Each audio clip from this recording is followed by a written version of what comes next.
কত ভাগে কোরবানি দেওয়া সর্বোত্তম এবং সর্বোচ্চ কত ভাগে কোরবানি দেওয়া যাবে? ভাগ বেশি হলে কোরবানি গোশত বন্টনের সঠিক নিয়ম কি হবে? কোরবানি সবসময় ভাগে না দিয়ে একা দিতে পারলে উত্তম, ভাগে না দিয়ে একাকে দিতে পারলে ভালো। গরুতে আপনি ভাগে কোরবানি দিলেন, সেটার চাইতে ছাগলে আপনি একাকি কোরবানি দিতে পারলে বেশি ভালো। কারণ সাধারণত এক ভাগ গরুতে কোরবানিতে যে টাকা যায়, সাধারণত জেনারেলি একটা ছাগলে অলমোস্ট সেই পরিমাণ বা তার চেয়ে কোনো কোনো ক্ষেত্রে 1-2 হাজার আরো বেশি যায়। তাহলে আপনার অর্থ খরচ তো অলমোস্ট সমান বা বেশি হচ্ছে।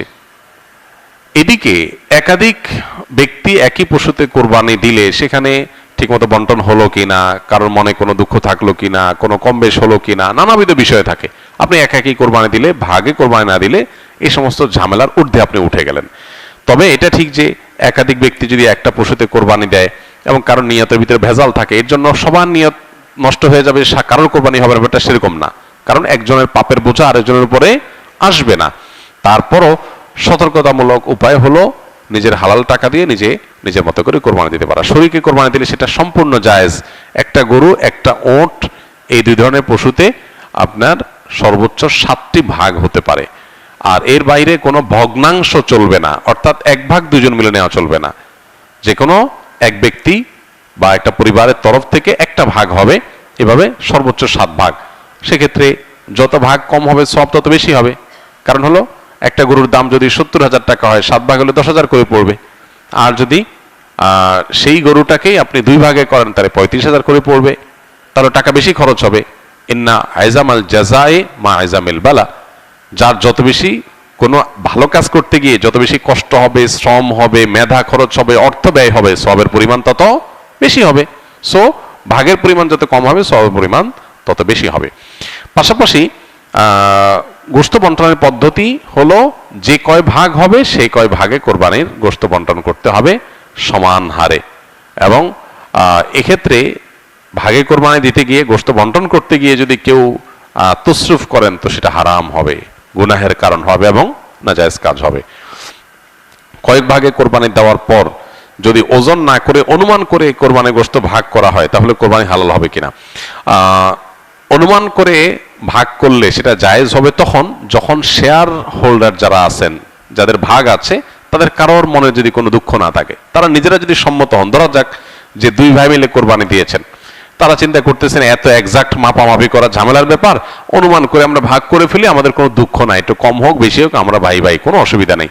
এটা যদি মন থেকে তারা সম্মত হন এবং আন্দাজ করে ভাগ করে নেন তাহলে ঠিক আছে, এটা জায়েজ আছে। কিন্তু একাধিক শেয়ার যখন থাকে তখন আসলে অনেকে হয়তো মুখে বলতে পারে হ্যাঁ অসুবিধা নেই, মনে তার দুঃখ থাকতে পারে। এই জন্য সেফ এবং নিরাপদ হলো যথাযথভাবে সেটা পাল্লায় ওজন করে হোক আর কোনো গামলায় মেপে হোক সমান সমান করে দেওয়া, এটা হলো সবচাইতে সেফ। যদি শেয়ার যারা আছেন তাদের কারোরই দুঃখ নাই এটা নিশ্চিত, তাহলে সেক্ষেত্রে আন্দাজ করে করলে অসুবিধা নেই। কোরবানির পশু জবাই করার সঠিক নিয়ম কি? কিভাবে একজন মানুষ নিজের কোরবানি নিজের পশুটি জবাই করতে পারবেন? কোরবানি পশু জবাই করাটা জটিল কোনো বিষয় না। আমাদের সাধারণ মানুষের মধ্যে এক ধরনের ভীতি কাজ করে, ভয় কাজ করে। আমরা মনে করি যে কোরবানি পশু জবাইয়ের অনেক নিয়ম কানুন আছে, যেটার একটু এদিক সেদিক হয়ে গেলে আর কোরবানি হবে না। এটা আমাদের অনেকেরই অহেতুক ভীতি বলতে পারি। খুবই সিম্পল এবং খুবই সহজ একটি বিষয়। আপনি মোরগ যেভাবে জবাই করবেন, হাঁস যেভাবে জবাই করবেন, ঠিক একই পদ্ধতিতে গরু ছাগল জবাই করবেন। এক্ষেত্রে আপনার দেখার বিষয় হলো বিসমিল্লাহ বলে জবাই করছেন কিনা। এটা প্রথমত বিসমিল্লাহ বলছেন কিনা, বিসমিল্লাহ আল্লাহু আকবার বললেন জবাই শুরুতে, এটা প্রথম আপনার হালাল হওয়ার জন্য শর্ত। যদিও মুসলমান ভুলে যায়, যদি ইচ্ছাকৃত বিসমিল্লাহ পড়ে না এরকম না, ভুলে গেছে বলতে, তাতেও হালাল হয়ে যায়।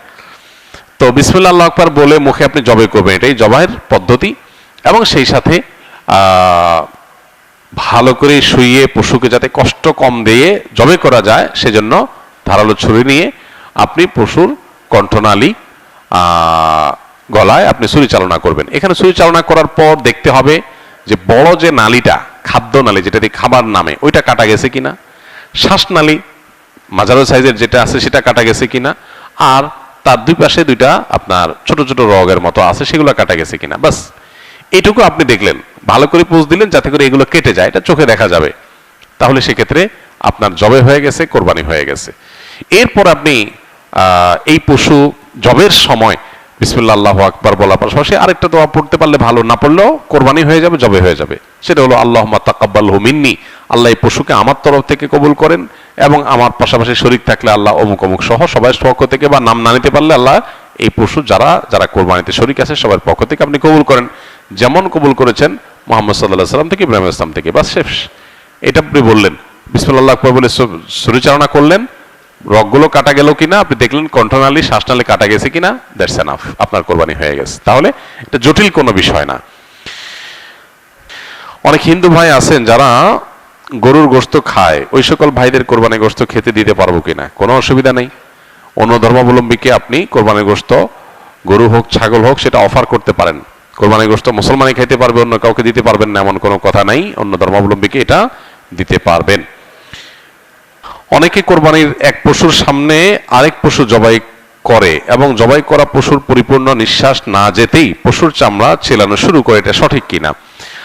যদি সুযোগ থাকে, স্কোপ থাকে যে এক পশুর সামনে আরেক পশু জবাই না করে একটু দূরে রেখে জবাই করা যায়, তাহলে সেটা তুলনামূলক ভালো। সবসময় সুযোগ থাকে না, বিশেষ করে অনেক পশু এক জায়গায় থাকলে, বিশেষ করে আপনার বড় বড় আপনার স্লটার হাউসগুলোতে যখন পশু জবাই হয়, তখন এটার এভাবে মেনটেন করা সবসময় সম্ভব হয় না। কিন্তু স্কোপ থাকলে কর্তৃপক্ষের সেই ব্যবস্থা করাটা উত্তম, এতে কোনো সন্দেহ নেই। কারণ একটা পশুর সামনে আরেক পশুকে যখন জবাই করা হয়, ওই পশুটা খারাপ ফিল করে। অপ্রয়োজনে তাকে তো খারাপ ফিল করানোর দরকার নাই। যতটুকু প্রয়োজন তাকে জবাই করে খাওয়ার ব্যবস্থা আল্লাহ তাআলা রেখেছেন, তার শরীরে আপনার রিজিক আল্লাহ তাআলা রেখেছেন, আপনি খাবেন। কিন্তু প্রয়োজন ছাড়া তাকে অহেতুক কষ্ট দেওয়া, সেটা শরীয়তে নিষিদ্ধ। নবী সাল্লাল্লাহু আলাইহি ওয়াসাল্লাম বলেছেন, ইন্নাল্লাহা কাতাবাল ইহসানা আলা কুল্লি শাই, আল্লাহ প্রতিটা বস্তুর প্রতি ইহসান করতে আমাদেরকে ফরজ করে দিয়েছেন, নির্দেশ দিয়েছেন। সো আমরা যখন প্রাণীকুল পশু পাখি, সেগুলো হালাল পশু পাখি জবাই করে খাবো, সেক্ষেত্রেও তাদের প্রতি ইহসান করার নির্দেশ নবী সাল্লাল্লাহু আলাইহি ওয়াসাল্লাম দিয়েছেন, এবং বলেছেন তোমরা যখন জবাই করবে ফাহসিনু যিবহাতা, তখন যেই পশুটাকে জবাই করছো তার প্রতি অনুগ্রহ করো। কিভাবে অনুগ্রহ করো? অহেতুক কষ্ট দিও না। যে কষ্ট না দিলে চলে, সেটা কেন দিতে যাবে? এই জন্য তিনি বলেছেন তোমরা জবাই করার আগে চাকু বা ছুরি ভালো করে ধার দিয়ে নিবে, কারণ ভোঁতা ছুরি নিয়ে তুমি যদি জবাই করতে যাও তাহলে তাকে বেশি কষ্ট দিতে হবে। বেশি কষ্ট দিয়ে কেন তুমি তাকে জবাই করবে, যেটা কম কষ্ট দিয়ে করা সম্ভব। এই জন্য এই জিনিসটা একটা গুরুত্বপূর্ণ দিক। আরেকটা হলো যে পশু জবের পর যে তার চামড়া ছেলা শুরু করা প্রাণ বের হওয়ার আগে, খুবই গর্হিত কথা। যে হাদিস একটু আগে আমরা বললাম, সেই হাদিসের আলোকে বোঝা গেল কোনো প্রাণীকে প্রয়োজন ছাড়া কষ্ট দেওয়া এটা গুনাহের কথা। অতএব কোরবানি করেছেন, পশু জবাই করেছেন, পশুর এখনো প্রাণ বের হয় নাই, আমাদের কসাই ভাইয়েরা যারা কসাইয়ের কাজ করেন, 12 মাস আপনারা গরু ছাগল এগুলো জবাই করে থাকেন, আপনাদের আল্লাহর ভয় করা উচিত। আমাদের সবাইকে আল্লাহর সামনে দাঁড়াতে হবে। দুনিয়ার প্রত্যেকটা কাজের জন্য আল্লাহর কাছ থেকে পুরস্কার বা তিরস্কারের মুখোমুখি আমাদের হতে হবে। সো আমরা যদি কোনো পশুকে অহেতু কষ্ট দেই, প্রয়োজন ছাড়া কষ্ট দেই, আননেসেসারি কষ্ট দেই, তার জন্য কিন্তু কিয়ামতের ময়দানে জবাবদিহি করতে হবে। একটা পশুকে জবাই করেছেন, তার শরীর থেকে রক্তগুলো বের হবে এবং স্বাভাবিকভাবে তার প্রাণ বের হয়ে যাবে, সেজন্য আপনি অপেক্ষা করতে হবে। এখনো প্রাণ আছে, ওই অবস্থা আপনি চামড়া ছেলা শুরু করলেন, পায়ের রগ কাটলেন, এই বিষয়গুলো হলো প্রয়োজন ছাড়া তাকে কষ্ট দেওয়া। এদিকে প্রাণ আছে শরীরে, এর মধ্যে চামড়া ছেলা শুরু করে দিলেন, এটা অমানবিক এবং অপ্রয়োজনীয়। সেজন্য এই কাজটা করা নাজায়েজ। কোরবানিতে যদি আপনার পশু জবাই করার পর আপনি যে কসাই নির্ধারণ করেছেন, নিয়োগ দিয়েছেন, সে কসাইটা শুরু করে, আপনার দায়িত্ব হলো কসাইকে থামানো, যে না, পশুর প্রাণ পরিপূর্ণ বের হওয়া পর্যন্ত তুমি তার শরীরে কোনো চাকু ছুরির পোঁচ দিতে পারবে না। অনেকে বলে যে একটু খোঁচাইলে, রগ কেটে দিলে প্রাণটা আগে বের হবে।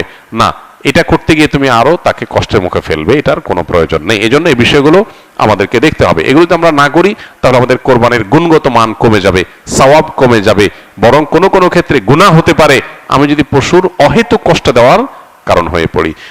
যিনি কসাই তিনি হয়তো আমার এটা জবাই শেষ করে তিনি আরেকটা করতে যাবেন, 2টা মিনিট তার সবর সহ্য হচ্ছে না, এই 2টা মিনিট এটা দেরি করলে পশুটার প্রাণ বের হয়ে যায়। সে 2 মিনিট বাঁচাবার জন্য তিনি আমার পশুর উপরে অহেতুক আপনার ছুরি চালাচালি করছেন। এগুলো আমাদেরকে থামাতে হবে এবং দায়িত্বশীল আচরণ করতে হবে। মৃত ব্যক্তির পক্ষ থেকে কোরবানি করা যায় কিনা? যদি করা যায় তাহলে ওই মৃত ব্যক্তির কবরে সওয়াব পৌঁছাবে কিনা? মৃত ব্যক্তির পক্ষ থেকে কোরবানি করা যায় এবং জীবিতরা মৃত ব্যক্তির তরফ থেকে কোরবানি করলে সেটার সওয়াব মৃত ব্যক্তির আমলনামায় জমা হবে ইনশাআল্লাহ তাআলা। মৃত ব্যক্তির পক্ষ থেকে কোরবানি যে করা যায় এর বহু দলিল রয়েছে, বহু প্রমাণ রয়েছে। আলী রাদিয়াল্লাহু তাআলা আনহুর মধ্যে এটি তার আমল দ্বারা প্রমাণিত যে তিনি মৃত ব্যক্তির তরফ থেকে কোরবানি করেছেন, সাহাবীরা অনেকেই করেছেন। নবী করিম সাল্লাল্লাহু আলাইহি সাল্লাম তার তরফ থেকে করার পাশাপাশি ইব্রাহিম আলাইহিস সালাম এবং পরবর্তী উম্মার তরফ থেকে তিনি কোরবানি করেছেন। সো যিনি নাই, অনুপস্থিত বা মৃত, এই ব্যক্তির তরফ থেকে কোরবানি করা সর্বসম্মতিক্রমে উলামা ইকরামতে জায়েজ। তবে হাম্বলি মাযহাব উলামা ইকরামের অনেকের মত হলো জীবিতদের সাথে যুক্ত করে মৃতদেরটা করা জায়েজ, যেটা রাসূল আকরাম সাল্লাল্লাহু আলাইহি সাল্লাম করেছেন। আর অন্যান্য উলামা ইকরাম, হানাফি মাযহাব উলামা ইকরাম সহ অন্যদের মত হলো যে এরকম কোনো শর্ত নাই, বরং আপনি জীবিত ব্যক্তির তরফ থেকে একটা নাম, একটা তরফ থেকে একটা শরীক, আবার মৃতের তরফ থেকে একটা শরীক অথবা একটা পশু আলাদা করে কোরবানি করতে পারেন, কোনো অসুবিধা নেই। কোরবানি কোন কোন মানুষদের উপরে করা আবশ্যক আর কাদের জন্য করা সুন্নাত? প্রথমত, কোরবানির বিষয়ে আমরা এর আগেও সম্ভবত প্রশ্ন উত্তর দিয়েছি। যাদেরকে আল্লাহ তাআলা সচ্ছলতা দিয়েছেন, যাদের যাকাত দেওয়ার মতো অর্থ আছে, এরকম অর্থের মালিক হলে তাদের উপরে কোরবানি বর্তায়, সে মুসলমানদের উপরে কোরবানি বর্তায়। যাকাত দিতে হলে কি পরিমাণ অর্থ লাগে? 52.5 ভরি রূপার মালিক হওয়া লাগে। 52.5 ভরি রূপার মূল্য বর্তমান বাজারে 80-85 হাজার প্লাস মাইনাস, কম বেশি এর কাছাকাছি। তো এক্সাক্ট দাম জেনে যে 52.5 ভরি রূপা কিনতে কত টাকা লাগে, সেই টাকার মালিক যদি কেউ থাকে কোরবানির দিনগুলোতে, ঋণ মুক্ত, ঋণ টিন দেওয়ার পরে টাকা টিকবে, তাহলে তার উপরে কোরবানি ওয়াজিব উলামায়ে আহনাফের মতে। অন্যান্য অনেক ইমাম অবশ্য কোরবানিকে সুন্নত বলেছেন।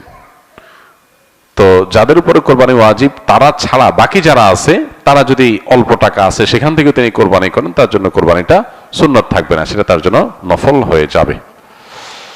এরপরে প্রশ্ন হলো, হজের সময় হাজিরা যে কোরবানি করে সেটার পাশাপাশি কি তাদের দেশেও কোরবানি করতে হবে?